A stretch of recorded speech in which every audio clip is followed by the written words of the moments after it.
Have you ever looked at some dusty old thing in the attic and thought, is this just junk or is it a life-changing treasure?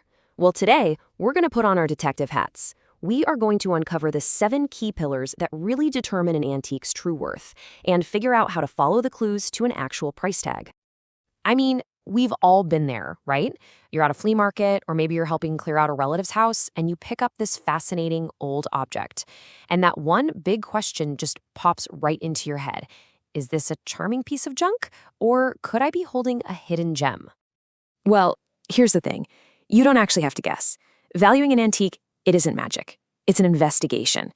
You know, the pros, they follow a really clear set of clues to build a case for an object's value, and today, we're going to learn exactly what those clues are. Okay, so every investigation has to start somewhere. For us, it begins with the object itself. We're talking about its core identity, its DNA. These first few pillars are all about the physical facts of the piece. This is the foundation we build on before we even think about its story or what's trendy right now. So our first and maybe most fundamental clue is rarity. This is basic economics, supply and demand. How many of these things are actually left in the world? Was it part of a tiny production run? Does it have some weird, unusual feature? Or, and this is a big one, did most of them just not survive the test of time? Just think about it for a second. Of all the chairs or vases or whatever was originally made, how many got lost to fires, floods, wars, or were just tossed in the trash?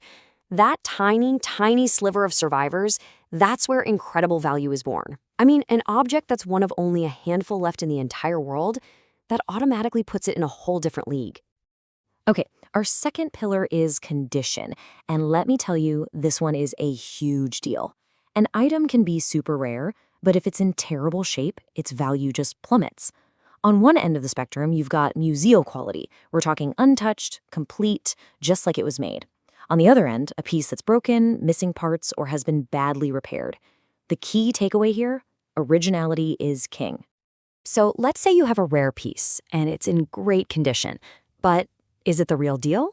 That brings us to pillar number 3, authenticity. This is where we look for the proof. Are there any maker's marks or signatures? Is the way it's built right for the time period? Is there any paperwork, any expert documentation? Because without authenticity, even a masterpiece is just a really convincing fake. All right, so we've examined the object's DNA. Now our investigation broadens. We start to follow the trail of clues about its life story and its place in the world today. This, right here, is where an object can transform from just a thing into a tangible piece of history. Imagine for a second finding out that the simple wooden desk you inherited wasn't just any desk. It was once owned by a famous writer or a president. That connection, that story, can make its value skyrocket overnight. And that's the power of our very next pillar. This incredible power that comes from an object's ownership history is our 4th pillar, provenance. Just think of it like the object's official biography, a documented paper trail of who has owned it and where it's been. A strong provenance is like having a star witness in court testifying to an object's importance. But here's something you have to remember. Value isn't static. Our 5th pillar is market demand, because tastes are always changing. That ornate Victorian furniture that was once the height of fashion, its demand has kind of cycled down. But at the same time, the clean lines of mid-century modern designs are incredibly popular right now. An antique's value is always, always tied to what today's buyers are actually looking for. We are closing in on the final clues now. These last few pillars, these are the finer details. They're what can separate a very good antique from a truly exceptional, masterpiece-level object. Pillar number 6 is all about quality and craftsmanship. Let's be honest, not all antiques were created equal. Was this piece made by a master artisan using the absolute finest materials, with every little detail perfectly executed? Or was it a mass-produced commercial item meant for everyday use? It's pretty simple. The higher the skill and the better the materials, the greater the value. And finally, we have a pillar that a lot of people forget about, size and scale. It really boils down to a simple question of practicality. Look, a magnificent 12-foot tall wardrobe might be a work of art, but seriously, who has a room that can fit it today? Pieces that actually fit into modern homes and modern lives often have a much broader appeal, and because of that, a stronger market. So, we've gathered all 7 pillars of evidence. We understand the object's rarity, its condition, its story, its quality. Now, how do we translate all of that detective work into an actual dollar amount? The final step is what's called a comparative market analysis. An object at the end of the day is worth what someone else has recently paid for something similar.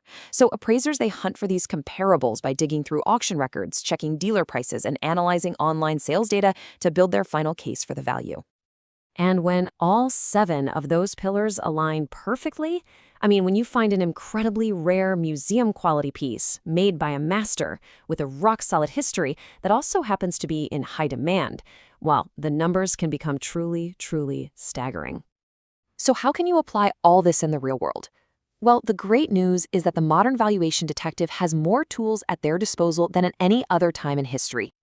Now, let's be really clear about something. For the seriously important stuff like getting insurance coverage, planning an estate, or selling a really high-value piece, you absolutely need to call in a certified professional appraiser.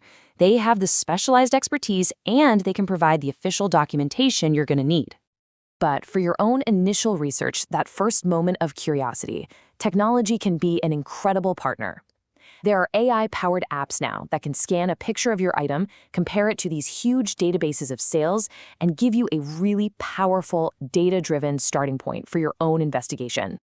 So the next time you see an old object, you won't just see its surface anymore. You'll know to look for those 7 pillars of value, the clues to its rarity, its condition, and its